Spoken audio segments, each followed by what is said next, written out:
No niin, tervetuloa neuvottelijakanavalle ja vuosi 2025 on menossa loppuun ja ollaan saatu nyt Joona Räsänen, SDPn Uudenmaan vaalipiirin kansanedustaja. Morjesta. Oikein hyvää päivää ja kiitoksia kutsusta. Joo, ja eikö vuosi näytä ihan on vähän pilalla tämä 2025, mutta uutta vuotta toivotaan parempaa. No ainahan se on tämä joulukuussa, kun kysytään, että mitkä sun mietteet menneestä vuodesta ja sitten tulevasta, niin ainahan sitä varmaan toivotaan parempaa, mutta ihan kautta linjan. Mutta mä oon oppinut vähän siihen, että jos sitä ajattelee aina niin, että toivottavasti se ensi vuosi on vähän parempi kuin tämä vuosi, mutta sitten taas vähän huonompi kuin se seuraava vuosi, niin sillä yleensä pärjää, että jos on vähän semmoista optimismia ilmassa, että mitä sitten odottaa. Joo, ja sitten kohta lähes tunnin päässä toisistanne Ville Valkonen Varsinais-Suomen vaalipiiristä, ja tämähän on tietysti vitsi liittyen surullisen kuuluisaan tunnin junaan. Terve, kiva olla taas täällä, Sami, kiitos kutsusta. Joo, ja Joona, kun sä nyt oot täällä ekaa kertaa, eikä mulla nyt ihan liikaa demareita ollut, niin mun mielestä sulla on kiinnostava tausta, ja vähän ehkä samaa kuin tuossa Villessä, että Villehän on ahkera kokoomuksen hyvinkin särmä tausta papereiden valmistelija, verojaoston puheenjohtaja, niin eikö voisi sanoa, että sulla olisi pikkasen samaa tonttia tuolla demareissa? No joo, varmaan siis jokaisella meillä aina sit omissa urheiluseuroissamme erilaisia vastuita on ja itselle nyt sitten langennut tai saanut riippuen varmaan katsantakannasta, niin enemmän sit vastuut liittyen tähän oma urheiluseuran talouspolitiikan miettimiseen ja sitä kautta sitten tietenkin tämmöisellä kaudella, missä nyt ylipäätänsä julkinen talous onkin niinkin huonossa kunnossa, että aihe hyvin paljon korostuu, niin totta kai sitä kautta sitten varmaan enemmän myös vastuita tullut ja sitten varmaan johtuen siitä taustasta, että nämä asiat on aina jotenkin kiinnostanut itseään ja kun on aikoinaan alkanut silloin muista 90-luvulla vähän kiinnostumaan politiikasta ja kun miettii niitä aikoja, niin varmaan on kasvanut vähän sellaiseen lipposlaiseen sosiaalidemokraattiseen perheeseen, niin sitä kautta jotenkin nämä aiheet on tuntunut jotenkin ehkä luontevilta ja sen takia näiden aiheiden parissa on ihan kiva puuhastella. Mun ylivoimainen demari esikuvasuosikki on Väinö Tanner, että mun mielestä Paavo Lippanen on vähän pilattu tällä kaasiputkella, mutta kerro vähän lisää taustasta. Sä kuitenkin, eikö sä kansanedustajan virka iälläs, niin oot Villeä kokeneempi, eli minkälainen tausta sulla on? No joo, mä itse asiassa aloitan tästä Tannerista, että kyllä aina näitä kuitteja tulee, että Tannerin perillisistä ja pitäkää Väinö perintö pystyssä ja viimeksi itse asiassa tuossa itsenäisyyspäivänä niin Lehtosen Lasse, joka on siis tunnettu tannerilainen, niin kävi Lehtinen, niin kävi kiittämässä, että on se hyvä, että perillisiä on vähän hänenkin jälkeen, että vaan kai sitä itseään voi myös tannerilaiseksi kutsua, mutta tosiaan oma tausta siis kohtuullisen varmaan tyypillinen, että ei mitään ihmeempiä keskivertoa kaveri kohtuullisen keskikokoisesta kaupungista, joka on sitten kiinnostunut yhteiskunnallisista asioista ja oma taustahan on siinä, että 15-vuotiaana on tullut lähdettyä kauppa-alalle hommiin ja siitä sitten pikkuhiljaa, kun oli tarpeeksi kauan ollut siellä ja sitten ajattelin, että ehkä nyt joku ammatti pitää opiskella, koska niin kuuluu tehdä ja sitten tuli työllistyttyä tuonne rahoitussektorille, tuli pankkiin mentyä ja no sitten jossain vaiheessa alkoi kiinnostamaan vähän muutkin asiat ja sitten tuli muutama ystävän kanssa vähän pohdittua, että pitäisiköhän meidän yrityskin perustaa ja saatiin perustettuakin ja sitten kävi vaan niin hassusti niin kuin välillä tässä maailmassa käy, että sitten tämä politiikka imas mukaansa ja sitten sieltä tuosta 15 vuoden takaa niin on aika lailla sitten ollut enemmän tai vähemmän tässä yhteiskunnallisessa päätöksenteossa mukana ja silloin sitten omassa puolueessa niissä tehtävissä aikoinaan vedi meillä oma puolueen nuorisojärjestöä ja sitten 15 vaaleista tuli valittu kansanedustajaksi, sitten kun 19 vaaleista tippui, niin sitten hetken aikaa oli puolueella sisältövalmistelua vetämässä ja sen jälkeen sitten kävi yhden pätkän tuolla viestintätoimiston maailmassa pyörähtämässä ja sitten kävi niin kuin välillä sitten saattaa käydä, että kansa muutti mielipiteen ja halusikin jälleen, että pitää lähteä eduskuntaan ja tässä sitä niin kuin ollaan, että niin kuin mä oon monesti välillä vitsaillut, että saattoi käydä niin, että politiikka pilasi hyvän miehen, että imaisi mukaansa. Miksi sä oot Joona liittynyt nimenomaan demareihin aikana? No kyllä mulla varmaan on semmoista, tämä verenperintö on yksi, minkä mä aina sanon, että siis mun isänihän on pitkän linjan sosiaalidemokraatti, tehnyt pitkän uran tuolla niin kunnallispoliittisessa päätöksenteossa. Että joulupöytään ei olisi ollut tulemista, jos olisit valinnut. No varmaan olisi, koska hänkin aina sanoi, että pitää ihan oma päätös tehdä. Ja mähän siis on tämmöinen, että mä oon aikoinaan, muista kun mä täytin 18, kun se oli se ainoa neuvo, minkä kotot saan, että sitten kun täytit 18, niin saat itse päättää. Ja katoin 3 silloin suuren puolueen, että silloinhan perussuomalaiset ei ollut vielä noussut tänne suurten puolueiden joukkoon, että oli 3 suurta puoluetta, demarit, kokoomus ja keskusta, ja luin niiden sitten nämä silloiset ohjelmat, eletään siis tuossa 2005 vuotta, ja niitä vähän kun siinä lueskelin, niin jotenkin siinä sitten ehkä sen verran itsellenikin vielä se punainen hihanauha siinä vaiheessa ainakin väriä tunnusti, että ehkä tämä jotenkin tämä tämmöinen vapaus, solidaarisuus, ihmisoikeudet, tasa-arvokysymyksen, niin puhutteli ja sitten jotenkin tällainen aika lailla niin kuin pragmaattinen näkemys kuitenkin sit yhteiskunnan asioiden hoitoon, mikä varmaan sitten oli tosiaan seuraus siitä, että kun oli alkanut seuraamaan politiikkaa lapsuudessa silloin 90-luvulla, että mitä silloinen hallitus sitten Paavo Lipposen johdolla teki. Mutta sitten semmoinen ehkä, mikä itselläni on totta kai vaikuttanut tähän ehkä enemmän tämmöiseen oikeuden tuntokysymykseen, niin johtuu tosiaan siitä, että kun aika paljon muistan, kun käynyt joskus isovanhempienkin kanssa niitä keskusteluita silloin pienempänä, että kun äidin puolelta taustaa niin enemmän tuommoisesta Karjalasta tulleesta evakosta ja sitten taas isäni puolella niin isoisä oli sitten näitä vielä Suomen 1900-luvun alussa huutolaisia, niin ehkä siitä on jotenkin jäänyt sitten sellainen, että mistä se ehkä oikeuden tunto on sitten tullut. Mutta sitten toisaalta tämä niin tämmöinen vahva työn eetos, että kyllä se viime kädessä on niin, että jokaisen meidän on kuitenkin pääsääntöisesti sillä työllä itsemme elätettävä ja sitten toivon mukaan niin tarpeeksi moni niin tekee, niin sitten yhteiskuntakin pystyy sitten vähän auttamaan heitä, jotka siihen oikeasti ei pysty. No niin, mahtavaa. Mulla on ollut, kirjoitin tämän neuvotteluvaltakirjan, niin Martti Ahtisaarta haastatteli, joka oli vähän samanlaisia karjalaisjuuria, ja siitä tuli hyvä presidentti, jota ei oikein osattu arvostaa, eli demareista löytyy nyt sitten toinenkin tämmöinen suosikki mulla. Ja nyt kun tätä kuvattaessa tuli uusi galluppi, niin SDP on ylivoimaisessa yli 4. johdossa.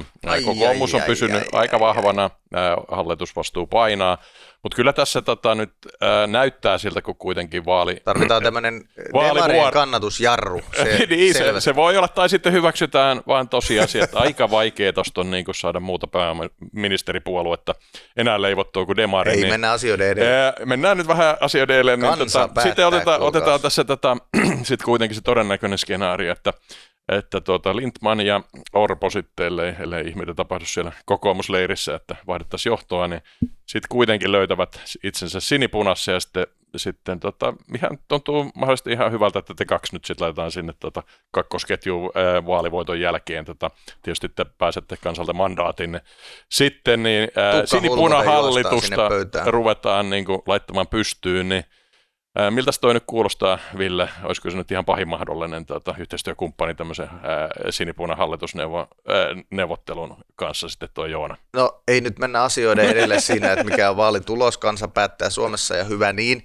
Toki on hyvä, että suomalainen poliittinen järjestelmä on sellainen, että aika laajasti pystytään tekemään yhteistyötä asiapohjalta. Että semmoinen täysin blokkiutunut jäykkä järjestelmä, jossa niin kuin ihan pelkästään sen takia, että sattuu kuulumaan eri joukkueisiin, ei voida keskustella asioista ja sopiohjelmista vaikkapa, niin se on varmaan aika tuhoisa pahimmillaan. Toki demareilla ja kokoomuksella on perustavanlaatuisia isoja näkemyseroja monilla politiikan sektoreilla, ehkä talouspolitiikassa ne suurimmat, mutta myöskin peruskäsityksessä, vaikka sote-palveluissa ja monissa tällaisissa, mutta en mä näe, että meidän puolueella on mitään vaikeuksia tehdä yhteistyötä oikeastaan minkään muun porukan kanssa kuin ehkä vasemmistoliiton kanssa. Ne on sitten niin isoja ne erot, että ehkä se on epärealismia, kun siellä mennään jo sosialismin puolelle ajattelussa ja meillä taas vapaa yhteiskunta ja markkinatalous on niin keskeinen osa ajattelua, että keskustella voidaan ilman muuta demarienkin kanssa, koska kansa tietenkin jakaa kortit ja niillä sitten pelataan ja tietenkin yhteisellä Suomen asialla ollaan. Et mun mielestä se on tosi oleellista Suomessa, että kaikki muistaisi, myöskin meidän hyvät kuulijat, jotka on fiksuja ja filmaattisia tässäkin podissa, että ei, niin kuin toista mieltä olevat ihmiset ei ole pahoja. Ne voi olla väärässä tai ne voi olla eri mieltä, joskus sekä että, joskus itsekin saattaa olla väärässä ja sitten pitää korjata näkemyksiä, mutta niin kuin toisella tavalla ajattelevat ihmiset ei ole vihollisia.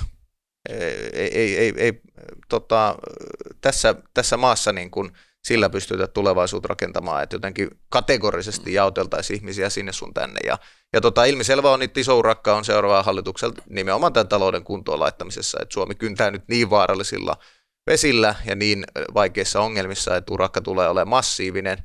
Ja totta kai kokoomus pyrkii niin hyvään vaalitulokseen kuin mahdollista ja myöskin sit hallitukseen sen jälkeen hoitamaan asioita. Joo, tuosta mä poimin kaksi, eli siis tämä politiikkahan on ikävä kyllä nollasummapeliä. Te olette nyt eri vaalipiireissä, eli teillä se ei ole niin tappavaa, mutta jos olisitte molemmat siellä Uudestamaasta tai Varsinais-Suomessa, niin eihän tämä olisi näin lepposaa. Eli se olisi niin kuin, mä näen sen aina, kun mulla on samasta vaalipiiristä, vaikka saman toisaalta meillä ei varmaan ole ihan yhteistä äänestäjärajapintaa niin paljon, että se varmaan näkyykin siinä, mehän kierretään Joonankaan aika paljon kaikkia keskustelutilaisuuksia, tukka hulmuten kuljetaan, ja se on niin kuin kiva, koska ei meillä ole sellaista, niin kuin, me ollaan niin kuin ehkä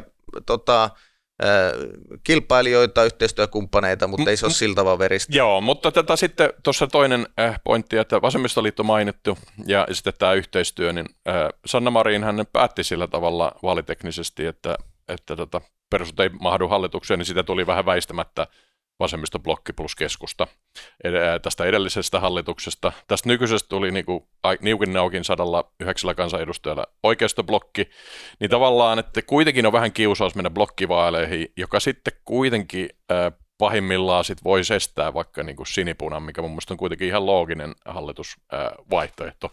Eli mä en ainakaan toivo, että ensi vuonna päädyttäisiin nollasummapeliin, jossa sinipuna olisi mahdoton, koska se olisi mun mielestä niin kuin vaan liian rajua, koska sitten me mentäisiin automaattisesti blokkivaaleihin. Ainakin se pitää niin kuin pitää pöydällä. Ja nyt tämä vasemmistoliitto tavallaan tehän keksitte semmoisen yliparlamentaarisen mekanismin kuin velkajarru. Ja siis mun kokemukset tuosta Ylen suhteen on niin kuin tosi huonoja siinä. Mun mielestä siinä se ei toimi, mutta tässä velkakeskustelu, mun mielestä toi oli ihan briljantti keskustelufoorumi. Ja siinä huomaa tämän nollasummapelin, niin vasemmistoliitto mun mielestä aika kyynisesti jättäytyi tämän mekanismin ulkopuolelle. Mä en tiedä, jaatteko te tuon tulkinnan? No joo, ehkä mä sen verran palaan mun mielestä Ville hyviin pohdintoihin tässä, että tämä kilpailuasetelma itse asiassa niin kuin puolueiden välillä tai kansanedustajakollegoiden välillä tai sitten kun vaaleissa ollaan niin ehdokkaiden välillä, niin itse asiassa tästä suomalaisesta vaalijärjestelmästä johtuen, niin sehän on enemmän aina siellä puolueiden sisällä kuin itse asiassa puolueiden välillä, koska tavallaan kun Suomen puoliavoin listavaalihan lähtee siitä, että kuitenkin jokainen kerää ääniä samalle listalle ja sitten listalla sijoitus määrää sen, että ketkä pääsee läpi, jolloin tosiasiallisesti nimenomaan se suurin kilpailija on aina itse asiassa se kaveri siitä omasta urheilujoukkueesta sillä samalla listalla, joka sun pitää periaatteessa pystyä voittamaan, jotta sä olisit korkeammalla. Joka tekee tavallaan tänne, että miksi aina välillä tuolla talollakin naureskellaan, että saattaa olla jopa niin, että samasta vaalipiiristä tulevat eri puolueen kansanedustajat saattavat jopa tulla paremmin toimeen keskenään kuin samasta puolueesta, samasta vaalipiiristä tulevat. Varsinkin jos sitten sattuvat olemaan vaikka samasta kaupungista, ja varsinkin, jos sitten sattumoisin saattavat olla vielä sit puolueen sisällä jotenkin ehkä eri fraktioissa, niin tämä on minusta aina välillä jopa huvittavaa, että saattaa olla, että helpommin on samalle jengalle päästävissä, niin itse asiassa jonkun toisen puolueen edustajan kanssa, joka siitä olisi tulossa. No joo, no sitten ehkä näistä gallupeista vielä sen verran, niin mun mielestä on näin, että totta kai kun tässä on vielä 1,5 vuotta aikaa ja politiikassa siinä ajassa ehtii kyllä paljon tapahtumaan. Sinänsähän tämä kannatustilanne on aika lailla stabiili ollut kyllä Suomessa niin kuin pidempään, joka niin kuin minusta näkyy näissä muutoksissakin, että ne on niin kuin erittäin pieniä ollut tässä jo niin kuin pidemmän aikaa, että sellaista isoa muutosta suuntaan tai toiseen niin kuin yksittäisestä gallupista ei ole löydettävissä, että siksi kannattaa ehkä näitä trendejä tässä vähän katsoa, miten ne on niin kuin mennyt, mutta kyllähän yleinen tosiasia on myös se, että mitä lähemmäksi vaaleja mennään, niin sitten tavallaan pienimmiksi erot alkaa muuttumaan. Et näin se on aina käynyt, niin se kävi viime vaaleissa, niin se kävi 19 vaaleissa, niin se kävi 15 vaaleissa ja näin. Et sen takia on niin kuin ainakin omilleni todennut, että nyt ei kannata kyllä selkää suoristaa ja todeta, että tällä nyt niin kuin mennään, koska näissä hyvissä lukemissa, mitä kieltämättä nämä on, niin on tavallaan tämä, kun eräs toimittaja kysyi multa näitä, mitkä on mietteet, niin mä sanoin, että pelottaa, koska tässä on niin kuin, en niinkään tarkoita, että ihmistä tarvitsisi hirveästi pelkää, mutta että kun tästä tätä katsoo sisältäpäin, niin aina hyvässä tilanteessa on se paha puoli, että se välillä sitten vähän veltostaa ja yleensä niin ei kannata päästä käymään. No sitten tähän blokkijuttuun, niin mä oon kyllä vähän taipuvainen ajattelemaan samoin, että mun mielestä tähän Suomen poliittiseen järjestelmään tämmöinen niin kuin blokkiajattelu istuu niin kuin todella huonosti. Ja sitä pitäisi kyetä välttämään johtuen siitä, että ensinnäkin meillä on hyvin, jos katsotaan kansainvälisesti, niin hyvin kuitenkin sirpaleinen puoluejärjestelmä, jolloin tavallaan tämän nykyisen järjestelmän puitteissa nykyisillä suurin piirtein niin kuin näillä kannatuksilla, niin tällaisten niin kuin blokkien tekeminen menee aina tavalla tai toisella hieman niin kuin keinotekoiseksi. Ja sen takia en niin kuin tähän lähtisi. Ja en ole niin varma, että jos niissä maissa, missä tämmöistä järjestelmää käytetään, niin onko se niin kuin parantanut niinkään politiikkaa, koska tosiasiassahan se blokki tarkoittaa aina silloin sitä, että heilahdusliikkeet politiikassa on aina laajempia. No jos oltaisiin sellaisessa tilanteessa, että kaikessa menisi niin kuin hyvin, niin mikä siinä ei silloin varmaan yhteiskunta kestääkin sen, että heilahdellaan vähän suuntaan ja toiseen, mutta varsinkin sellaisessa tilanteessa, missä Suomi on, missä meillä menee kohtuullisen niin kuin heikosti monella saralla, varsinkin täällä taloudessa, niin minusta siinäkään mielessä ei ole perusteltua, että me lähdettäisiin tämmöistä 180 astetta aina 4 vuoden välein vetää eri suuntaan. Sen takia en toivo, ja siksi myös sit sen takia, että kun monissahan tilanteissa, niin itse asiassa voisin kuvitella, että siellä mahdollisten blokkien sisällä, niin itse asiassa saattaisi olla aika suuriakin erimielisyyksiä monista periaatteellisista asioista, ja sitten taas mahdollisesti olisi löydettävissä enemmänkin blokkien välillä aina tiettyyn puolueeseen paljon niin kuin ehkä luonnollisempiakin yhteistyökuvioita, ja sen takia minusta tämä linja, mitä Suomessa on noudatettu, että mennään vaaleihin, ja toivon mukaan kaikki menee vaaleihin vähän sellaisilla ajatuksilla, että ihan hirveästi ei ole tämmöisiä korkeita kynnyksiä erilaisille kysymyksille tai hirveästi niin kuin rajoittavia mielipiteitä tai poissulkemisia, ja sitten vaalituloksen perusteella katsotaan, että minkälainen toimiva enemmistöhallitus saadaan kasaan, ja sitten sillä mennään. Mä tätä vielä ennen kuin Ville sanoi, niin palataan siihen, mutta siis mulle kelpaisi siis tätä markkinaliberaali vähemmistöhallituskin, jota niin kuin vahvat blogit tukee niin kuin parlamentaarisesti, mutta se ei ole tietysti Suomen perinnön. Mutta Ville, tähän niin kuin, velkajarru, muista oli aivan niin kuin en todellakaan uskonut, että tämmöinen niin kuin löydetään Suomesta. Ja sitten toista vielä, vasemmistoliitto oli ainoa mun mielestä pelkuri, joka jättäytyi ulkopuolelle. Velkajarru liittyy ehkä nimenomaan tähän kokonaisuuteen, että jos meillä olisi tilanne, että meillä olisi merkittävä osa poliittista kenttää, joka ei vaikka jakaisi tätä talouden tilannekuvaa siitä, että iso toimia tarvitaan, sitten me vääjäämättä ehkä oltaisiin tämmöisessä ikään kuin blokkiajattelussa. Mutta velkajarrusopimus on historiallinen tätä purkava diili. Siis itsekään en siihen kesällä vielä uskonut, mutta nyt kun se saatiin aikaiseksi, niin se on kyllä historiallinen ja yksinomaan myönteinen uutinen Suomelle. Siinähän on kyse siitä, että parlamentaarisesti sovittiin menettelystä, jolla luodaan yhteinen tilannekuva ja asetetaan yhteiset tavoitteet. Ja sitten vietiin tämä myöskin lakiin, eli eduskunta on tällä viikolla hyväksymässä lain valtavalla enemmistöllä.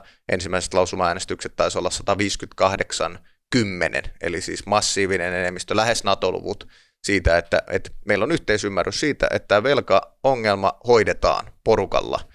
Työkalut päättää sitten kukin hallitus aina, eli kansa pääsee kertomaan näkemyksensä siitä, että millä tavalla tätä urakoidaan, tietysti muistakin asioista aina vaaleissa, mutta sitoutuminen siihen, että tässä ei kukaan nyt enää niin kuin ryntää populismin siivellä piiloon tätä vastuunkantamista, niin se on iso merkittävä sopimus, jota aikaisemmin ei ole ollut, ja se antaa meille nyt mahdollisuuden kansakuntana niin kuin harkitusti, suunnitellusti taittaa tämä velkakehitys, koska me ollaan oikeasti tilanteessa, miettikää, 10-12 miljardia alijäämää vuodesta toiseen. Velkasuhde, joka puhkoo kohta 90%, me ollaan niin kuin Euroopan surkeimpien suorittajien joukossa, EU-alijäämämenettely käynnistyy muodollisestikin tammikuussa. Me ollaan niin kuin polulla, joka tulee johtamaan täydelliseen romahdukseen, jos mitään ei tehdä, mutta onneksi tehdään. Siis tämä hallitus on jo aloittanut talouden sopeutusta, ja nyt meillä on diili siitä, että sitä myöskin seuraava ja sitä seuraavatkin hallitukset tulee jatkamaan tavalla tai toisella. Ja tämä on niin kuin erinomainen uutinen suomalaisille, erinomainen uutinen kansainvälisille rahoitusmarkkinoille. Tämä näkyy esimerkiksi siinä, että todennäköisesti meidän luottoluokitukset olisi lähtenyt laskemaan, mutta koska meillä on tämä diili paketissa, ne pidettiin nyt ennallaan. Meidän luvut antaisi niin kuin perusteita luottoluokittajillekin jo laskea meidän luottokelpoisuutta. Olen erittäin iloinen ja kiitollinenkin kaikille puolueille siitä, että tähän pystyttiin lähtemään. Tämä tulee jäämään Suomen finanssipoliittisessa historiassa kyllä yhdeksi merkittävimmiksi käännekohdista. Joo, mitäs tätä Joona, niin kuin se kuitenkin siis tavallaan oppositio tavallaan niin kuin eetosta vastaan vähän menee, että tämä tukee enemmän hallitusta kuin oppositiota, niin kuinka raskas niin kuin tavallaan myönnytys tämä oli sitten tavallaan demareille? No ehkä tämä on niin kuin hyvä lähteä todella kehystämään tästä, niin kuin, että missä tilanteessa me ollaan, ja niin kuin Ville tuossa kuvasi tätä meidän julkisen talouden tilannetta, niin vaikka meillä ei olisi tavallaan niin kuin mitään sääntöjä EUsta, kotimaisia, niin silti varmaan oltaisiin kohtuullisen laajasti yhteiskunnassa sitä mieltä, että näin ei voi jatkaa. Ja silloin minusta on niin kuin selvää, että se korjausliike tarvitaan. No sitten on niin, että politiikassa ne keinot sitouttaa eri poliittisia toimijoita toimimaan niin kuin samaan suuntaan, niin ne on tällaisia parlamentaarisia sopimuksia, ja tässä nyt sitten totta kai myös tehtiin lainsäädäntöä, koska myös nämä EU-säännöt siihen niin kuin velvoittaa, joka toivon mukaan tekee tavallaan sen, että sitten se sitoutuminen sen tavoitteen saavuttamiseksi on myös niin kuin aitoa. Ja meillähän Suomessa on paljon perinteitä siitä, että on pystytty parlamentaarisesti sopimaan erilaisista tavoitteista, joita kohti on nyt sitten kuljettu. Tyypillisin varmaan, mikä aina nousee, niin on enemmän täällä puolustuksen puolella, jossa sellaista erimielisyyttä juurikaan ei ole ollut. Sitten on monia muitakin, on täällä tutkimuskehitys- innovaatiotoiminnan puolella, mistä viime kaudella sitten Ylen osalta on tätä parlamentarismia noudatettu johtuen siitä todella, kun se on eduskunnan laitos ja niin edelleen, monia muita. No sitten nehän yleensä on ollut enemmänkin sellaisia, missä on sovittu siis tavoitteesta, joka tosiasiallisesti on tarkoittanut julkisten menojen kasvattamista. Ja sen takia varmaan osittain tässä keskustelussa tuli vähän sellainen niin kuin kummallisuus, että jotkut ehkä eivät ajatelleet, että voitaisiin sopia myös siitä, että pidettäisiin tämä julkinen talous jotenkuten edes kunnossa, tai että pyrittäisiin etenemään sitä kohti, että saadaan tämä niin kuin homma haltuun. Ja sen takia se ehkä aiheutti vähän sitten joillekin vähän semmoisia niin kuin vaikeuksia, mutta minusta erittäin hienoa, että tämä saatiin. No sitten sanon vaan niin kuin yhden asian tästä tavallaan, että kun tämähän aina tällaiset finanssipoliittiset sopimukset, lainsäädännöt, ohjauskehikot, katsottiin me sitten EU-tasolla sitä tai kotimaissa, niin nehän viime kädessä on aina teknisiltä yksityiskohdiltaan ihan hemmetin monimutkaisia. Että mä oon niin kuin välillä sanonut, että jos nyt joku kärsii pahasta unettomuudesta, niin siihen auttaa se, että alkaa vaikka tätä Euroopan unionin finanssipoliittista ohjauskehikkoa tankkaamaan tai tätä meidän niin kuin kotimaista. Ja näinhän se on aina, kun me tietenkin monimutkaisessa maailmassa, kun yritetään ottaa huomioon erilaisia niin kuin käänteitä, niin siitä sääntelystä tulee aina tavalla tai toisella hieman niin kuin monimutkaista. Mutta käykää lukemassa itse soppari kuulijat, se ei ole kovin pitkä. Niin, juuri ja tähän tuli, että siinä kuitenkin sit viime kädessä oli ne niin kuin lainsäädännölliset pykälät mitä tahansa, niin se minusta se keskeisin juttu on se, että kun me joka tapauksessa ollaan sitouduttu yhdessä muiden EU-maiden kanssa hoitamaan tätä julkista talousta EU-puitteissa, niiden sopimusten puitteissa. Ja nyt tällä kansallisella tavallaan lisäsääntelyllä tai sopimuksella, miksi tätä haluaa kutsuukaan, niin varmistetaan, että me oikeasti halutaan noudattaa niitä sääntöjä, johon me ollaan jo myös globaalisti sitouduttu. Ja mä niin kuin toivon, että tämä johtaa siihen juuri, että tavallaan tätä irtipyristelyä syntyy sitten vähemmän, kun tämä on tavallaan niin laajasti on niin kuin kuitattu. Ja sitten onneksi Vasemmistoliittokin on todennut, että nämä EU-säännöt kuittaa. Ja nyt kun seuraavat 2 vaalikautta kaikilla niillä tiedoilla, mitä nyt on ollut käytettävissä, niin mennään ihan puhtaasti näillä EU-säännöillä, niin kai heidänkin pitäisi sit sitä kautta nyt ainakin vähintään se minimitaso kuitata. Joo, mennään tuohon Vasemmistoliiton irtiottoon, mikä on musta niinku mä voisin sanoa vielä selostaa, että mitä tämä velkaero niinku käytännössä tästä eteenpäin tarkoittaa. Eli nyt kun meillä on diili tehty, kättä lyötiin päälle, siihen veti kaikki muut paitsi vassarit nimeä alle, ja nyt meillä on myöskin lainsäädäntö voimassa vuoden alusta, niin tällä hetkellä finanssipoliittinen parlamentaarinen työryhmä, jossa minä olen Peijinä, Joona on varapuheenjohtajana, ja siellä on kaikista puolueista edustus, on työskennellyt lokakuun alusta lähtien, ja helmikuun loppuun mennessä me tullaan asettamaan omassa raportissamme sitova tavoite seuraavan 7 vuoden julkisen talouden vahvistamiselle. Eli sellainen tavoite, johon sitten kaikki puolueet riippumatta hallituksesta sitoutuu, että näin paljon me hoidamme kuntoon tätä velkaantumishaastetta. Ja myöskin sitten ensi vaalikauden yksityiskohtaisempi tavoite, joka tarkennetaan sitten vielä joulukuussa 2026.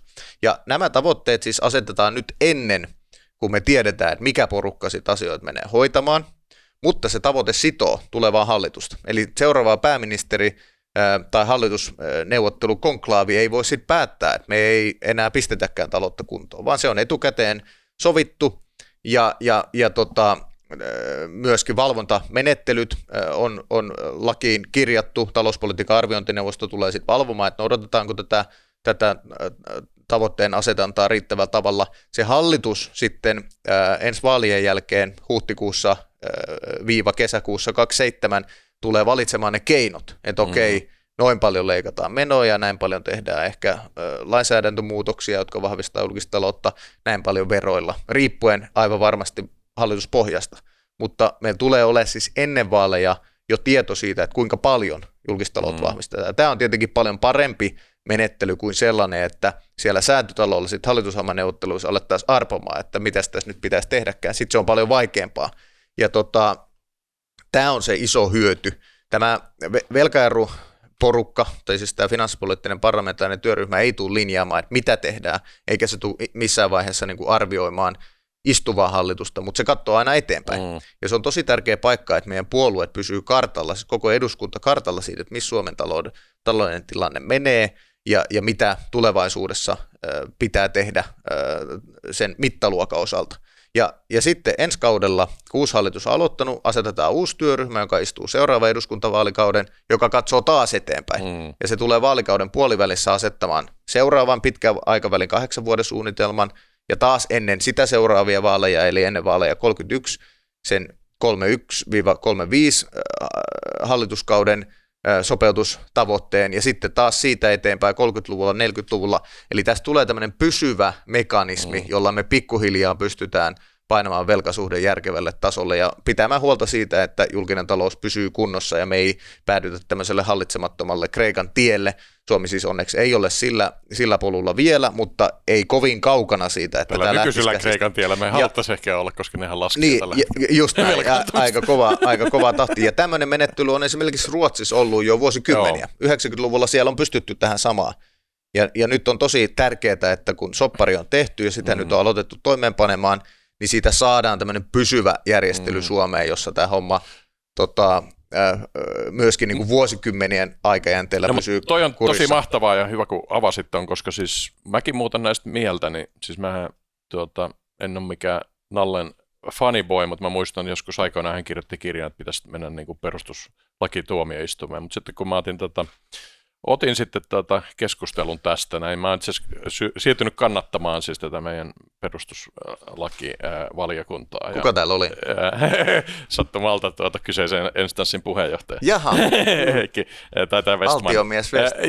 Joo, mutta siis tavallaan, ja mä oon yhä siis sitä mieltä, eli tavallaan tämmöinen parlamentaarinen työryhmä, jossa sitten tavallaan fiksut kansanedustajat. Onko tämä muuten siis kansanedustajista koostuva laitos? Kyllä. Joo, eli tässä on nyt semmoinen, nyt heitänpä nyt ihan Villemmän tunneen pitkästä aikaa, mutta Joonakin alkaa tässä nyt lämmetä mulle. Niin tämmöinen, että jos haluatte, että nämä jätkät niin kuin jatkaa 1. ja 2, niin kannattaa harkita niin kuin äänestämistä, koska sitten, jos sieltä tulee joku tyyppi, joka nyt oikeasti ei osaa laskea, niin se on sitten hirveä menetys tällekin hommalle. Vähän samalla tavalla kuin siellä perustuslakivaliokunnassa, niin eli jos sinne tulee sitten jotain niin kuin aika random tyyppejä, niin kuin, jotka sitten kuuntelee jotain niin kuin aika harhaisia oikeisoppinoita, niin sitten tulee ihan tajutonta niin kuin haittaa kansantaloudelle.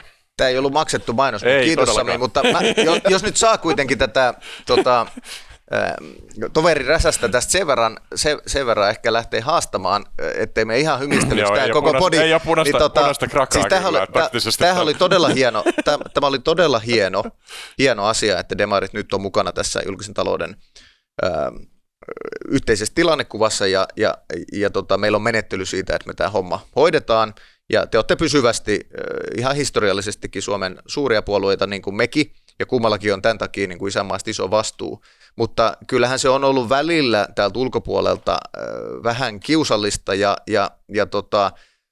sanotaanko surullistakin seurata, että aika voimakkaita, hyvin vasemmistolaisia äänenpainoja on ollut ihan viime puheenjohtajan kaudella vaikka demareissa, ja ilmeisesti vieläkin teillä käytiin jupakkaa siitä, että voidaanko tämmöisessä vastuullisessa menettelyssä olla mukana, niin avaisitko se Joona vähän tätä, miten tämä demarien niin kuin herääminen vastuullisen taloudenpitoon on tapahtunut? No joo, siis ihan niin kuin ilman siis sarvia ja hampaita, ja minusta kaikille ihan syytä avatakin, että ainahan isoissa puolueissa niin on tämä niin kutsuttu seinät leveällä, katto korkealla ja kynnys matalalla niin kuin tilanne, joka tarkoittaa sitä, että varsinkin suurten puolueiden sisällä on niin kuin eri tavalla ajattelevia ihmisiä, joilla on vähän erilaisia painotuksia. Ja sitten ehkä tämmöinen meidän helmasynti nyt ihan historiallisesti on ollutkin se, että yleensä sitten nämä erilaiset ajatuserot myös ehkä helpommin tulevat laajempaankin tietoon kuin sitten ehkä monilla muilla urheiluseuroilla, joka juontaa oikeastaan siihen, että on tämmöistä taipumusta haluta myös sitten käydä tätä ehkä enemmänkin myös sisäistä keskustelua välillä enemmän tai vähemmän niin kuin julkisesti. Mutta jos mä katson niin kuin pitkässä juoksussa ihan, jos ajattelen, mennään sitten Tanneriin asti tai mennään Lipposen tai kehen tahansa mennään Koivistoon tai näin, niin kyllähän omassa niin kuin ajattelussani ja varmaan yksi sellainen asia, minkä takia myös oma puoluevalinnan on näin tehnyt, niin on painanut se, että itse asiassa kun tätä vähän käännempää tarkastelee, niin aika niin kuin monikeskeinen toimija, jolla on ollut niin kuin kykyä ja halua huolehtia siitä, että Suomessa julkinen talous pidetään kunnossa, jotta se mahdollistaa sitten hyvinvointiyhteiskunnan ylläpitämisen ja jotta se mahdollistaa sitten se, että ihmiset pystyy oman potentiaalinsa hyödyntämään ja sitä kautta tuomaan lisää liikkumavaraa kansantalouteen, niin on ollut niin kuin keskiössä. Ja jotenkin itseni ainakin tähän koulukuntaan niin kuin miellän. No sitten on selvää, että joillekin poliitikoille on varmaan tyypillisempää tämä, että ei niinkään ole aina niin mielenkiintoa siihen kakun leipomispuoleen, mutta sitten on paljon tähän niin kuin kakun jakamiseen, joka sitten näkyy esimerkiksi, kun vaikkapa eduskuntaa seuraa, niin eri puolueista minusta tunnistaa tämän hyvin, että joillekin on tärkeämpää se, että mihin sen, että voitaisiko jotain palvelua nyt parantaa tai etuisuutta nostaa tai jotain muuta riippumatta siitä, että onko siihen nyt tosiasiallisesti niin kuin mahdollisuuksia.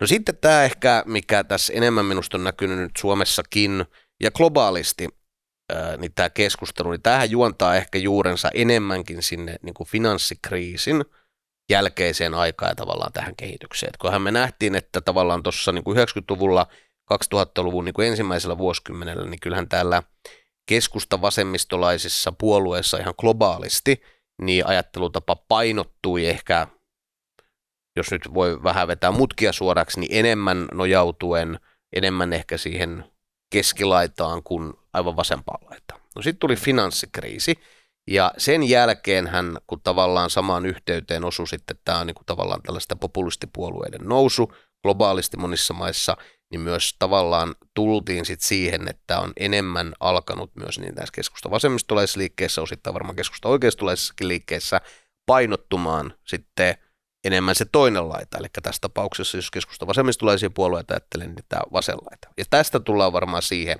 että myös tässä niin kuin talouspoliittisessa keskustelussa on sitten esitetty erilaisia mielipiteitä.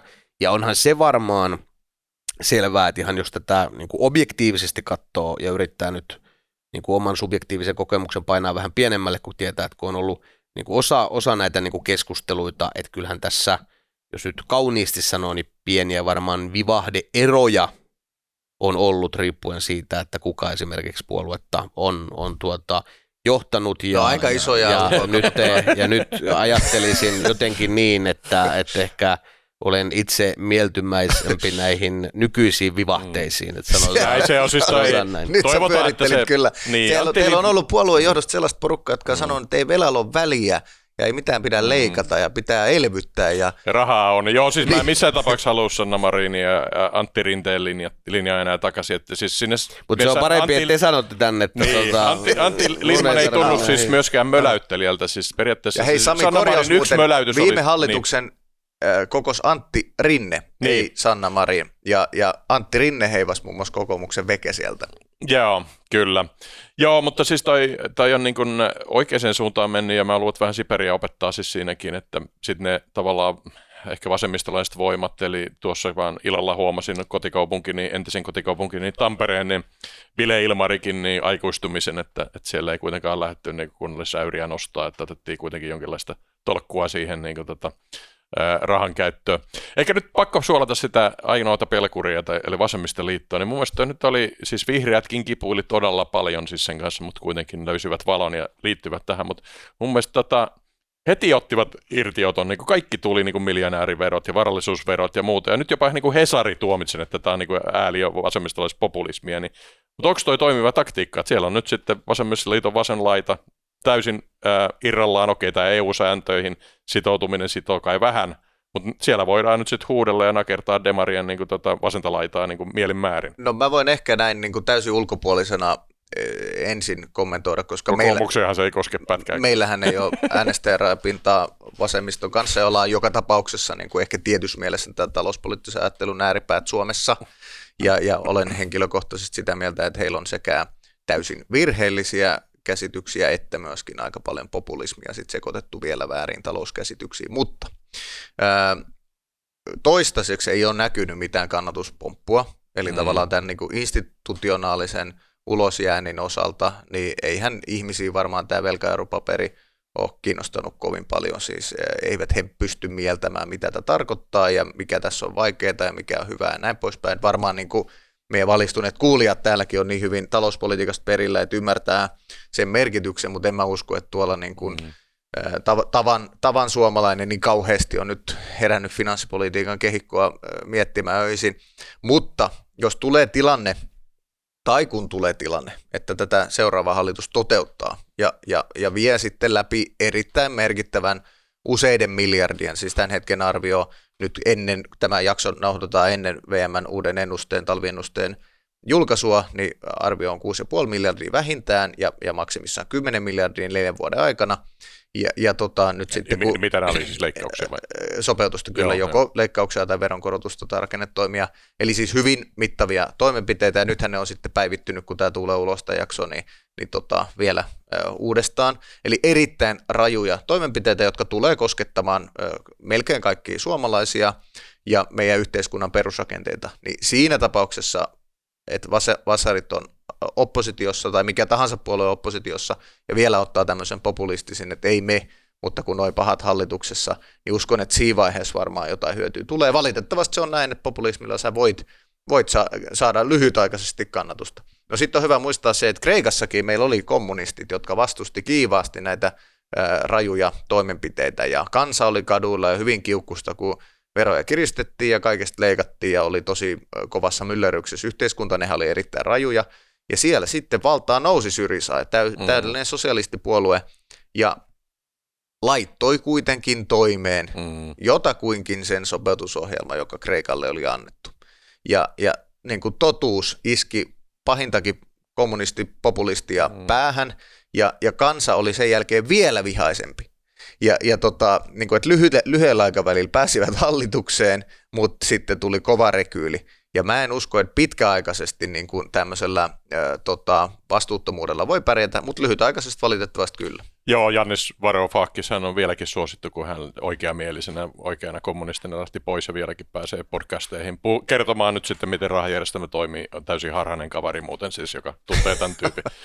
Mutta siis pikkasen mulla oli siis Markus Holmeen. Mitäs mieltä Joona on tästä? Ihan nopea tämmöinen fakta ennen kuin Joona pääsee vastaan. Niin, tuossa edellisessä jaksossa oli Mauri Kotamäki ja sitten tämmöinen Markus Holmeen, niin Markus oli laskeskellut, että se on nyt vähän tyly, mutta siis meillähän on maailman suurin julkinen kulutus suhteessa BKT, että hän oli laskenut, että se on 159 miljardia euroa vuodessa, ja meillä on kuitenkin tämmöistä aktiiviväestöä, eli niin kuin ei julkista työntekijää on vain 1,9 miljoonaa, niin tämä on 84 000 euroa joka ikiselle tavallaan tuottavalle suomalaiselle joka vuosi reppuu.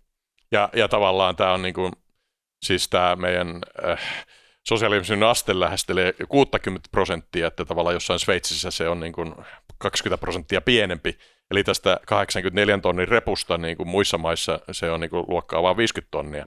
Eli siis meillä on niin kuin ihan hillitön vaan kulupotti siellä julkisella sektorilla. Että tätä siis tämä on eri asia kuin velka, suuri. Mutta siis tämä julkinen kulutus meillä vaan on käsittämättömän suuri.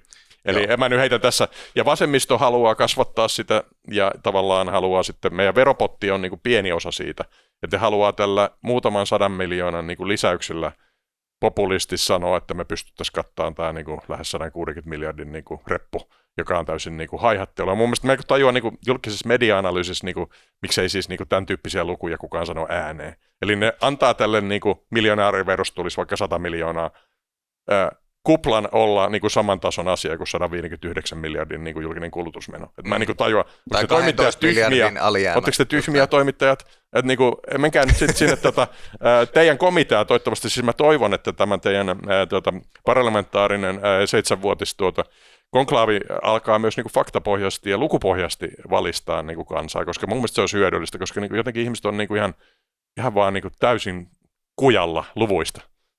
No varmaan, mä kommentoin kohta, mutta mä haluaisin kuulla Joonan näkemykset vasemmistoliiton.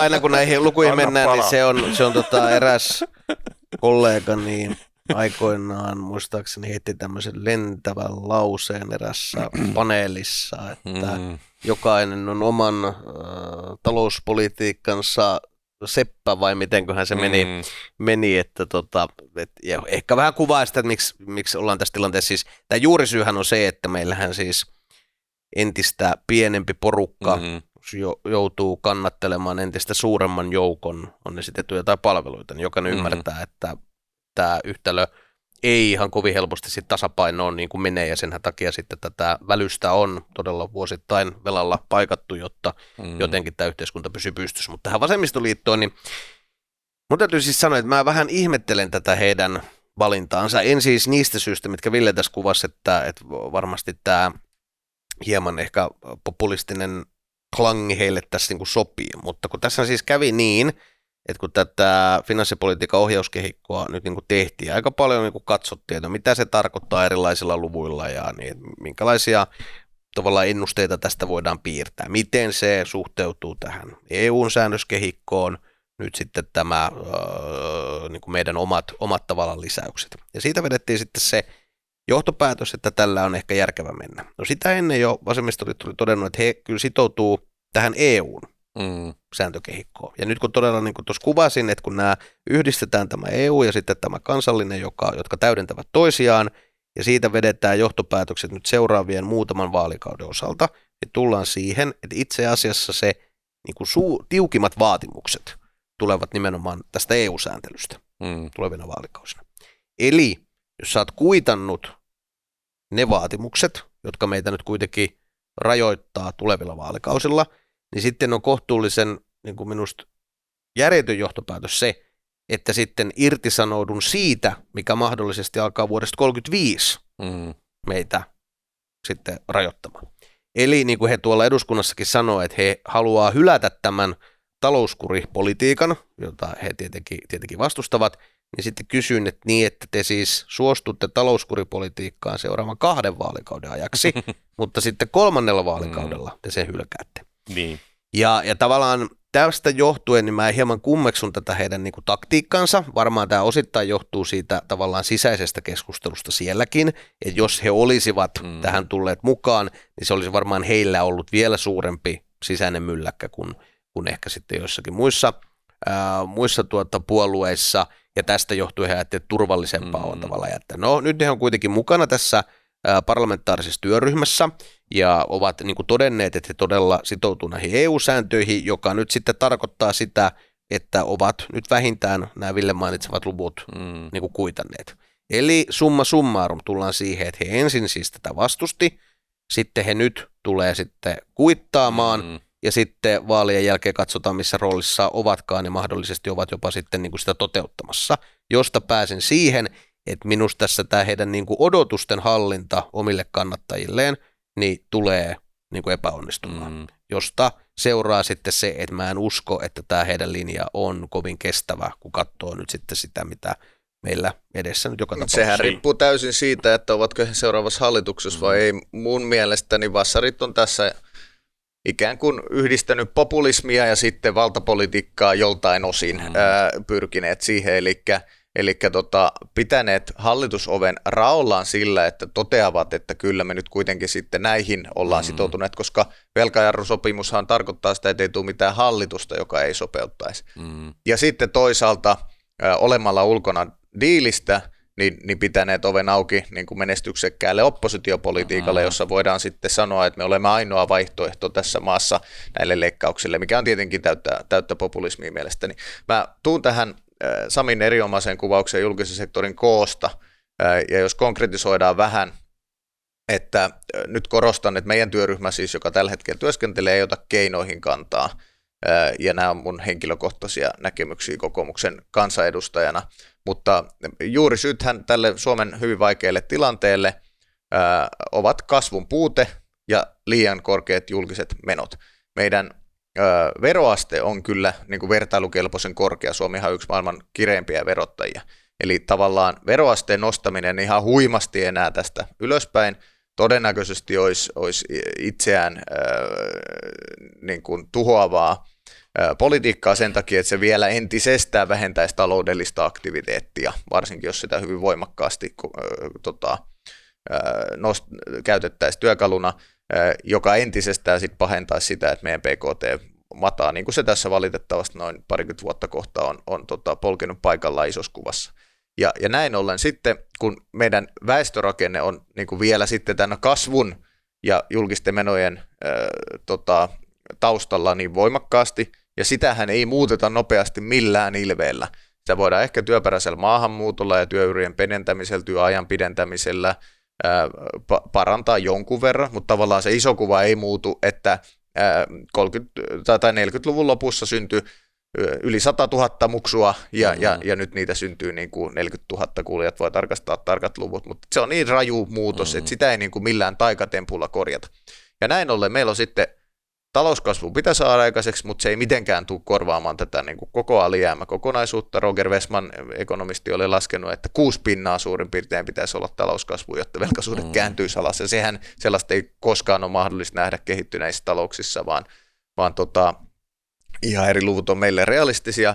Ja näin ollen sitten se tarkoittaa, että ainoastaan julkisia menoja pienentämällä voidaan niin kuin merkittävässä määrin tätä ongelmaa hoitaa. Jonkun verran ehkä veroillakin, ja tässä varmaan tulee sitten puolueiden välisiä eroja, että veikkaan, että demareilla ja kokoomuksella on näistä veroista erityisesti erilainen näkemys, ja samoin varmasti vihreillä, vassareilla, ehkä kepullakin, persuillakin. Tässä on sitä niin kuin politiikan ydintä tulevaisuudessa, mutta vääjäämättä me joudumme Suomessa miettimään, että mitä asioita julkinen sektori hoitaa ja missä laajuudessa, ja mitä asioita se ei enää hoida tulevaisuudessa, vaan ihmiset itse hoitavat. Puhuttiin sitten sosiaaliturvasta tai puhuttiin sitten palveluvalikoimasta. Eli me joudutaan niin kuin noin 16% meidän niin kuin julkisesta rahoitusta hyvinvointiyhteiskunnasta rahoittamaan jotenkin muuten.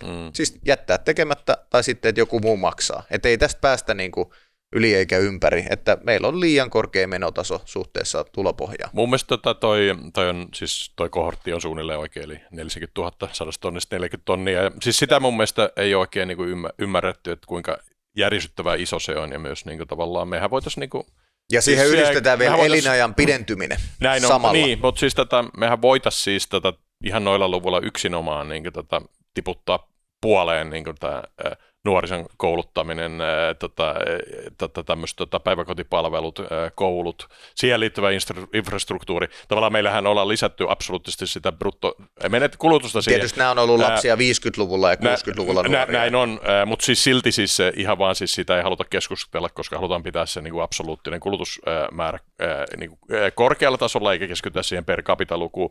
Mutta sitten taas tämä vanhemmana väestö, niin tässä siis on aika hyvät eläkkeet tulossa sille, mutta sitten taas tavallaan tämä pienenä väestö ei mitenkään pysty siis sitä välimenevää tätä porukkaa niin kuin eläkkeitä pyörittää pystyssä. Eli tämä eläkekeskustelu pitäisi niin kuin aloittaa, eli tavallaan miten tehdään oikeudenmukainen siirtymä tästä niin kuin hyvistä nykyeläkkeistä siis semmoiseen niin kuin kituliaiseen niin kuin eläkkeeseen, vähän ehkä siirtämällä tätä pottia. Mä tiedän, että teidän puolueet ei halua käydä kumpaakaan näitä keskusteluja julkisuudessa, eli mun mielestä mä voin taas sitoutumattuna ihan puhutaan hyvin niin kuin heitellä. Näiden seinien sisällä tässä podissa.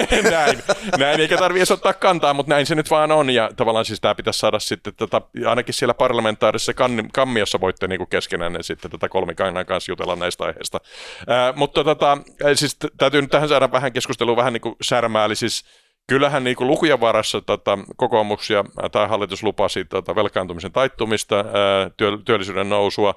Nyt meillä on tavallaan viimeinen vuosi lähdössä, ja omana havaintona niin te teitte sen niin kuin väärin, eli niitä kuluja otettiin ensin pois, ensin näitä lakkosuojia pois, siis kannatan näitä molempia, mutta ne verohommat olisi pitänyt ottaa myös alkuun. Eli nythän meille tulee vaan niin kuin nämä verojen laskemiset tulevat niin kuin, tavallaan niin kuin viimeisenä vuotena. Ja mä luulen, että ne tulee kyllä vaikuttaa. Ja siis yhteisöveron tiputtaminen jätettiin jopa niin kuin vaalivuoteen se 2018, että mun mielestä tässä on niin kuin tosi iso riski, että ensi vuosikin on ihan paska Suomelle, ja sitten ne alkaa vasta vaikuttaa. Mutta onhan tässä, niin kuin, ei tämä nyt kyllä hyvin mettel Suomelle, ja tämä hallituksen tavallaan lupaukset ei näytä niin kuin toteutuvan. Eli siinä mielessä mä nyt uskon ihan niin kuin tuolla momentumilla se demarit tulee voittaa sen vaalit. Mä en tiedä, onko tässä nyt Joona vaikka pääsee tuohon kommentoimaan niin, vaikka. Tässä paljon ehtii tapahtumaan, ja yleensähän se on niin, että mitä lähemmäksi mennään eduskuntavaaleja, niin tosiasia on se, että hallitus on aina itsensä pahin vihollinen. Joo. Näin se vaan on. Ja siis vaalikausi menee aina niin, siis ihan riippumatta, että ketkä on hallituksessa, niin ensinhän on se innostusvaihe. Joo. Että pirulauta, nyt meillä on valtaa, nyt me muutetaan maailmaa. Ja sitten tämä jatkuu maksimissaan vaalikauden puoliväliin. Sitten alkaa se kitumisvaihe, että alkaa enemmänkin se kaverin naama vituttamaan, että ei perkele, että tulispa ne niin kuin vaalit ja miten tätä jaksaa enää. Ja siitä tulee aina tämä, että aina käy niin, että enemmän tai vähemmän sitä sekoilua, jota niin kuin politiikassa on aina, niin kohdistuu tänne vaalikauden lopulle. Älkää nyt noita silmiä niin väännelkä tässä. Niin, vaalikauden lopulla. Ja sitten oppositiossa tämä on tavallaan toisinpäin.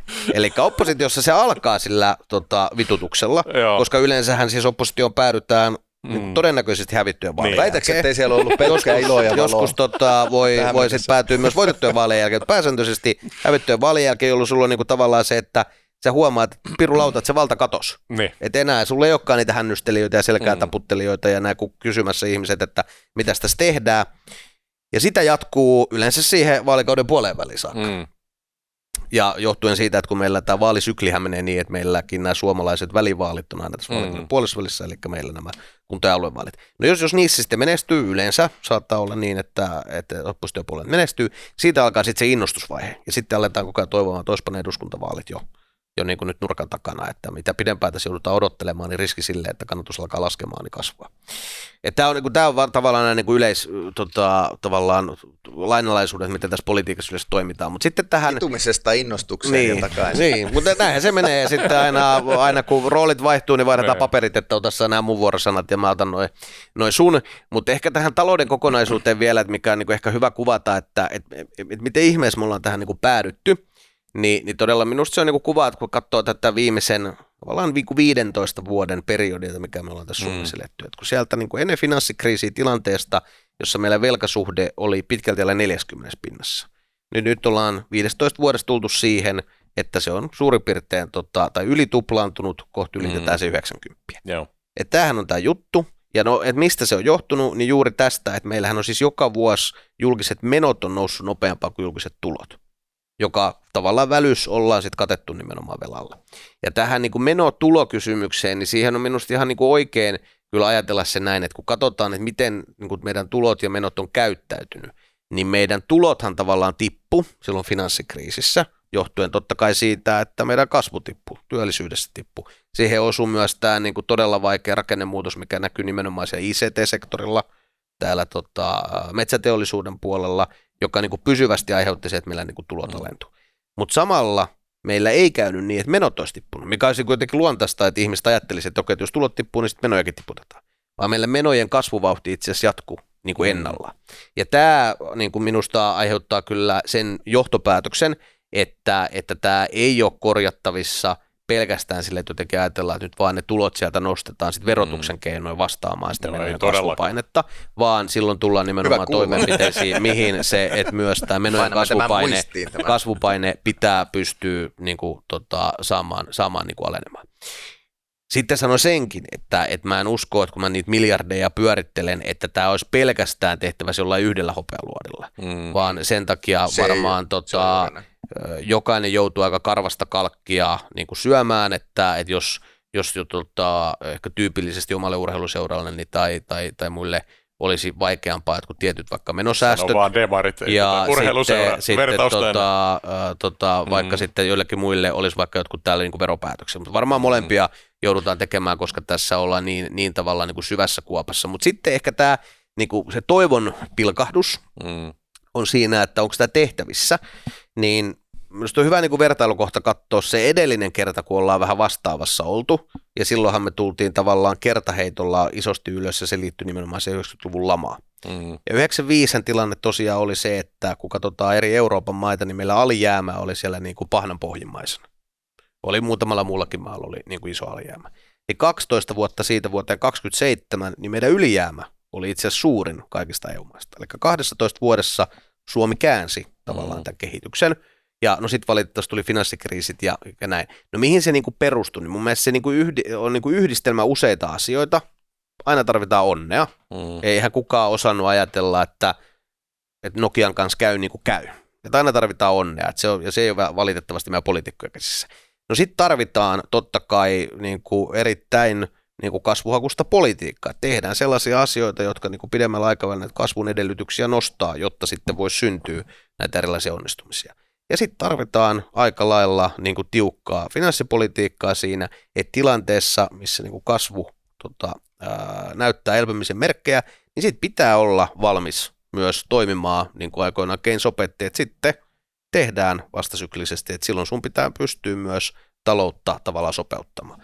Ja jos nämä kaikki kolme osuu, ja totta kai se vaikea, mikä meillä on, niin on tavallaan tämä onni, koska sitä me ei tiedetä, että miten tämä aina talous niin kuin kehittyy, siihen liittyy niin monet niin kuin asiat eri puolilla, niin kyllä tämä on minusta niin kuin mahdollista kääntää. Mutta eihän se niin kuin mukavaa tule. Eihän se 90-luvullakaan niin kuin mukavaa ollut, kun silloiset päätöksentekijät yritti taloutta sopeuttaa, tehtiin aika niin kuin rajujakin toimenpiteitä, mutta sitten kun pidemmällä aikavälillä tätä katsoo, niin minusta silloin onnistuttiin siinä, mitä me nyt lähdetään tavallaan yrittämään.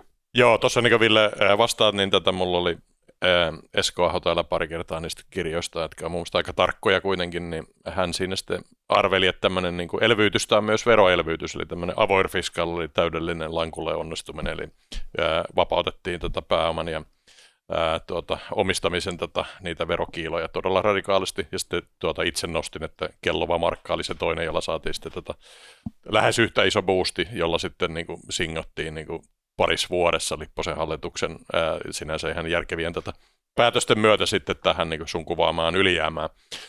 Sitten siinä matkassa oli kaiken maailman, siis oikeasti jopa niin kuin mulla oli siis kun tuossa Lasse Lehtinen mainittiin, niin hän kirjoitti Peter Fagenessin kirjan, niin hän mulla täällä jaksossa, niin hän on siis mun ekoja pomoja, niin investointipankin puolella, niin se puolusteli näitä niin kuin optioita, ja siis mä tiedän, että se on ihan Suomessa semmoista syljeksintä kamaa tämmöinen, niin kuin annetaan optioita rikkaille, ja Nokia-optiot ja Fortumin-optiot. Näinhän se on kehystetty, mutta myös nekin niin kuin auttoivat, eli tässä nyt tämmöisen pienen niin kuin puolustuksen tälle niin kuin omistavalla luokallekin tässä nyt annan, että pitäkää se siellä parlamentaarisessa työryhmässä, että elvytystä on myös niin kuin se, että annetaan ihmisille lisää varaa ja varallisuutta. No niin, anna palaa. Tämä oli tosi hyvä viesti Joonalta, että tämä on hoidettavissa, ja se on varmaan meidän kaikkien velkajarruun sitoutuneiden puolueiden yhteinen viesti, että siis Suomi pystyy tästä selviytymään ilman, että me käydään siellä Kreikan syvyyksissä. Meillä on nyt aikaa, se urakka on tosi iso, se tulee kestämään varmaankin noin 10 vuotta, sehän on aloitettu jo tällä hallituskaudella, mutta työtä tulee olemaan siis paljon ja isoja ratkaisuja, mutta kaikki on tehtävissä. Meillä on ympäri maailman tosiaan kriisimaita, jotka on tämän saanut hoidettua paljon isommistakin kriiseistä, kaivautunut erittäin hyvälle polulle. Ja tosiaan Suomikin on onnistunut tämän 90-luvun jälkeen tekemään, siis laskemaan velkasuhteeseen 70 alle 40. aikaisemminkin, siis meidän eliniän aikana. En tiedä, kuinka nuori Jonneja on kuulolla, mutta tämä on niin kuin hoidettavissa. Mutta kyllä se vaatii määrätietoisia toimenpiteitä. No siitä päästään tähän niin kuin pitkän aikavälin, lyhyen aikavälin ja suhdanteiden ja rakennepolitiikan erotteluun. Ja nämä on keskeistä pystyä erottelemaan. Siis totta kai vaikkapa joku poliittisten lakkojen pelisäännöt tai paikallisen sopimisen laajentaminen tai vientimalli, jotka nyt tällä kaudella on kaikki viety läpi, niin ne on pitkällä aikavälillä erittäin merkittäviä rakenneuudistuksia, jotka olisi Suomessa pitänyt tehdä vuosikymmeniä sitten. Mutta ei tietenkään kukaan ajattele, että ne nyt välittömästi tähän suhdannetilanteeseen mitenkään vaikuttaisi. Samoin sosiaaliturvan kannustavuus, verotukseenkin kannustavuus, ne vaikuttaa pitkällä aikavälillä ja parantaa niin kuin kaikissa olosuhteissa meidän ihmisten kannustamia tehdä töitä, yritysten investointiympäristöä, työmarkkinoiden dynamiikkaa ja niin poispäin. Ja niitä tämä hallitus on ennen kaikkea tehnyt. No sitten, suhdannetilanne on aivan eri asia. Siinäkin kukin hallitus voi jotain pientä tehdä. Erityisesti vaikka finanssikriisin aikaan ja korona-aikaan oli mielestäni hyvin perusteltua, että markkinaan siis yhteiskuntaa pumpattiin rahaa työkaluilla, koska oli niin vakava häiriötilanne. Mutta eihän tämä Suomen niin kuin pitkäaikainen ongelma ole mikään lyhytaikainen häiriötilanne, vaan pitkäaikainen rakenteellinen ongelma.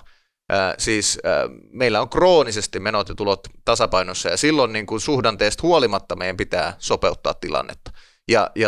Kun hallitus aloitti 2.3, niin ennusteethan näytti ihan erilaisilta. Silloin näytti siltä, kaikki ennusteet viittasi siihen, että talous lähtisi kääntymään ja 2.5 olisi jo vahvaa kasvua, ja niin näytti jo vuosi sittenkin ennusteet. Mutta sitten meillä on koko ajan tullut, Putin kävelee Alaskassa punaisella matolla, Trumpin kauppasodat, nyt niin kuin mahdollinen epäoikeudenmukainen rauha ja monet muut tekijät, joihin mikään hallitus ei mitenkään pysty vaikuttamaan.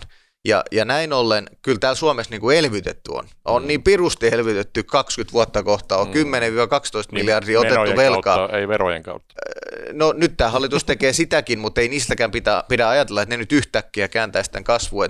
Tämä on hyvin pitkäjänteistä työtä ja on totta, että nyt me ollaan synkissä vuosissa oltu, apeissa vuosissa, mutta kunhan tämä maailmantilanne lähtee rauhoittumaan toivottavasti näin, niin mä oon täysin varma, että myöskin Suomen talous ottaa aika kova vauhdin, koska mehän ollaan tässä Venäjän naapurimaana oltu niin kuin poikkeuksellisen iso kärsijä tästä sodasta, sekä tämän epävarmuuden, että esimerkiksi sitä kautta, että 10 vuotta sitten meillä oli vielä venäläisiä turisteja, ei ole enää yhtään ainutta.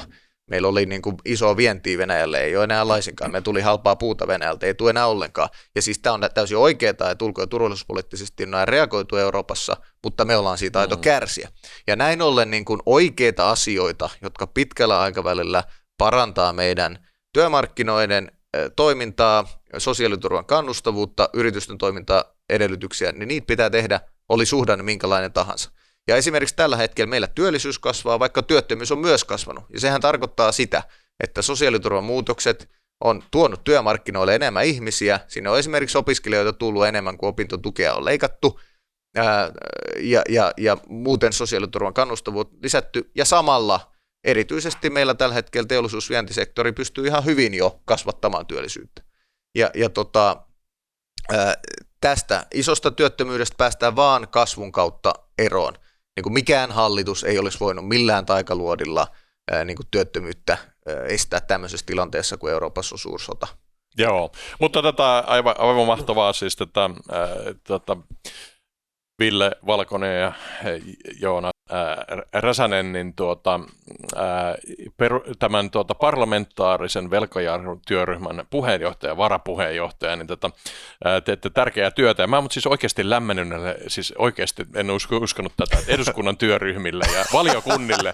Eli siis oikeastaan se Heikki Westman... Kannattaako alkaa huolestua? Ei, kun tänne kannattaa siis tulkaa puheenjohtajat tänne, siis se Heikki Westman keskusteli, kun täysin käänsi mun pääni siis siitä, että nämä on tärkeitä laitoksia. Onko teillä muuten itse asiassa suosikkivaliokunta? Mä oon käynyt itse talousvaliokunnan kuultavana muutaman kerran, mutta mulla on tavallaan tämä selvästi niin kuin lisää mun tietoutta ja mä erittäin mielelläni näistä niin kuin puhun lisää. No kyllähän se perustuslakivaliokunta on kiistatta koko eduskunnan vaikutusvaltaisin valiokunta, koska jos se kääntää peukun ylös tai alas, niin mitään lakia ei voida viedä eteenpäin tai sitten voidaan mahdollistaa se eteenpäin vieminen. Mutta tietenkin me ollaan kummatkin valtiovarainvaliokunnan jäseniä ja verojaostossa myöskin mä oon siellä puheenjohtaja Joona jäsen, niin kyllä tämä talouspolitiikka on kuningaslaji. eikö vaan? Niin mä meinasin kanssa sanoa, että kyllä oma kokemus niistä erilaisista valiokunnista, missä on istunut, kun mä aloin tässä ihan laskeskelemaan, että on siis on ollut aikoinaan hallintovaliokunnassa, liikenneviestintävaliokunnassa, tulevaisuusvaliokunnassa. Se oli se kaikkein keskeisin. Perustuslakivaliokunnassa, suuressa valiokunnassa, lakivaliokunnassa ja sitten valtiovarainvaliokunnassa, niin kyllä mä ihan ja ehkä joskus näyttäytynyt sielläkin. Saunavaliokunnan koko. Mutta any day, niin näistä kyllä mä tämän valtiovarainvaliokunnan valitsen. Siis johtuu ehkä totta kai omista kiinnostuksista, mutta myös siitä, että kun viime kädessä kuitenkin, kun me mietitään niin kuin julkisen vallan käyttöä, niin vaikka että aina sanotaan, että julkisen vallan käyttö perustuu lakiin, no niinhän se perustuu. Mutta millä sitä toteutetaan, niin kyllähän sitä toteutetaan euroilla. Et viime kädessä on kuitenkin niin, että täytyy tavallaan niin kuin tiedostaa, että miten ne eurot tässä niin kuin käyttäytyy, ja sen takia se on niin kuin kiinnostava. Tästä voi muuten semmoisen anekdootin kertoa, kun meillä valtiovarainvaliokunnallahan on sitten näiden budjetin pääluokkien mukaisesti niin on niin kuin jaettu tämmöiset jaostot. Eli ministeriöittäin. Eli ministeriöittäin mennään, että meillä on esimerkiksi verojaosto, on vähän erityyppinen, kun käsitellään myös ihan niin kuin, lainsäädäntökysymyksiä, mutta pääsääntöisesti siis tekniikan näkökulmasta niin on jaettu jaostoihin, että on esimerkiksi liikenne- ja viestintäjaosto, joka keskittyy sitten liikenne- ja viestintäministeriön asioihin. Ja sittenhän meillä on eduskunnassa kuitenkin erikseen on liikenne- ja viestintävaliokunta, jonka tehtävä on sitten pohtia sitä enemmän niin kuin lainsäädäntöpuolella, miten siellä liikenne. Ja kerran oli yksi vierailijaryhmä eduskunnassa ja oli sitten kaksi edustajaa siinä, toinen oli täältä liikenne- ja viestintävaliokunnasta ja toinen oli täältä liikennejaostosta. Ja sitten siinä tarkkasilmäinen vierailija oli kysynyt, että mikä ihme ero näillä on. Että ei hän ymmärrä, että mikä on niin joku valiokunta ja sitten on joku jaosto. Niin sitten tämä edustaja kuvasi tämän eron niin, että hän istui siis siellä liikennejaostossa. Että tuolla valiokunnan puolella päätetään niistä liikennemerkeistä, ja meillä täällä jaoston puolella päätetään niistä euroista. Ja tämän takia ihan any day, niin mä valitsen mieluummin mitä euroista päättämisen kuin niistä liikennemerkeistä päättäminen, josta tämä voi käyttää vertaiskuvallisena. Mutta sitten on, niin kuin Ville sanoi, että totta kai siitä tavallaan, jos ajattelee ihan niin kuin puhtaasti kansanedustajien vallankäytön näkökulmasta, niin kyllähän totta kai perustuslakivaliokunnan rooli on siinä mielessä erilainen, että riippumatta hallitus-oppositio niin kuin asetelmasta, niin se on se valiokunta, joka sitten tietenkin on niin kuin paljon vartijana siinä, että miten yksittäiset lainsäädännöt sitten tosiasiallisesti tulee menemään. Mutta siitä sanon kyllä sen, että mä oon niin kuin vähän taipuvainen kyllä ajattelemaan, että meilläkin tätä, niin kuin, en nyt sano perustuslain niin kuin tulkintaa, mutta on välillä viety kyllä niin kuin äärimmäisen pitkälle, että meillä nyt tuntuu siltä, että joka ikinen lainsäädäntöehdotus koski niin sit mitä tahansa, ne laitetaan perustuslakivaliokunnan niin kuin mankeloitavaksi, ja sitten kun totta kai se valiokunta joutuu niitä mankeloimaan, joutuu kuulemaan asiantuntijoita, ja vaikka niissä asioissa ei nyt päällisin puolin näyttäisi olevan perustuslain kannalta nyt hirveästi ongelmia, niin totta hemmetissä, kun sä sitä esitystä pitkään luet, niin aina sieltä joku mahdollisuus nousee esiin, että saattaa olla, että tämä ja tämän takia tämä niin kuin linkittyy tähän. Ja minusta tässä me ollaan niin kuin Suomessa tehty kyllä itsellemme semmoinen vähän niin kuin karhunpalvelus, että me ollaan niin kuin alettu myös ehkä, jos nyt ajattelee sitä, että aikoinaan niin kuin perustuslakiuudistusta ja näin, niin ollaan alettu myös sitä tulkitsemaan ehkä hieman niin kuin laajemmin kuin silloin on ehkä niin kuin tarkoitettu. Tämä nyt ehkä tämmöinen enemmän niin kuin maalikon näkökulma ihan sen perusteella, että mitä sen pöydän ympärillä on istunut, ja sitten kun on vähän tätä keskustelua katsonut ja myös näitä valiokunnan lausuntoja välillä lukenut, niin tämä välillä tulee vähän mieleen, koska sitten on monesti niin, että tästähän politiikasta on vähän tullut tämmöinen, että mennään aina vähän sen niin kuin perustuslain tavallaan niin kuin taakse. Riippuen aina sitten totta kai asetelmista, että aletaan niin kuin perustuslailla perustelemaan, että sitä, tätä ja tota ei voi tehdä, mikä periaatteessa kuuluisi kuitenkin ihan poliittiseen harkintaan. Ja sitähän, jos tehdään vääriä asioita, niin äänestäjät voi koska tahansa sitten aina vaaleissa vaihtaa mielipiteensä ja valita sellaiset päätöksen. Mutta älkää meitä vaihtaa. Se on totta. Kenet tahansa muut 200 vaihtaa. Mutta joo, mutta se on ihan tuolla, kun kavereita tunnuttu olevan, ja siis se tosiaan äärettömän tärkeää. Oliko se hämmästynyt? Ei, mutta siis sinne ei oteta sitten jotain semmoisia niin vasemmistoajattelijat, jotka niin äänestää sitten näissä tärkeissä tässä kaikkea vastaan, mikä hallituksen pitäisi pystyä tekemään. Joo, mutta siis toivotaan nyt, tai tässä on nyt ihan niin kuin mahdollista, että päästä sitten sinne sinne jaostoihin ja jopa ministeriöihin käyttämään sitä eurovaltaa, eli ehkä tämä jakso nimetään mahdollisen sinipunan arkkitehdit tai jotain muuta mahtipontista, mutta ei nyt mennä niin pitkälle. Ei mennä näin pitkälle vielä, mutta vaalit ensin välissä. Vaalit ensin välissä, mutta mä ehdotan, että mennään Joona Räsänen ja Ville Valkonen vielä, teille saa muuten lähettää postia aina @eduskunta.fi, niin mennään tuonne sisäpiirin puolelle, kun täällä on niin kiinnostavaa mun mielestä tavallaan tämä neuvottelut, miten tämmöisiä parlamentaarisia työryhmiä voidaan tehdä, niin käydään vielä vähän tätä neuvotteluita läpi tuolla sisäpiirin puolella. Kiitos oikein paljon Sami ja Joona, tämä oli kiinnostava keskustelu. Hyvät kuulijat, pistäkää jakoa ja ottakaa somessa seurantaa. Joo, ilman muuta, ja otetaan uudestaan tuossa vaalivuonna. Mä luulen, että tämä homma vielä kiihtyy tai siis vaalivuotta kohti mentäessä, eli kohta alkaa olla jo nekin ajat edessä. Kun olette tänne saakka katsonut tai kuunnellut, niin laittakaa kanava tilaukseen. Kiitoksia. Vielä paljon kiitoksia. Kiitos.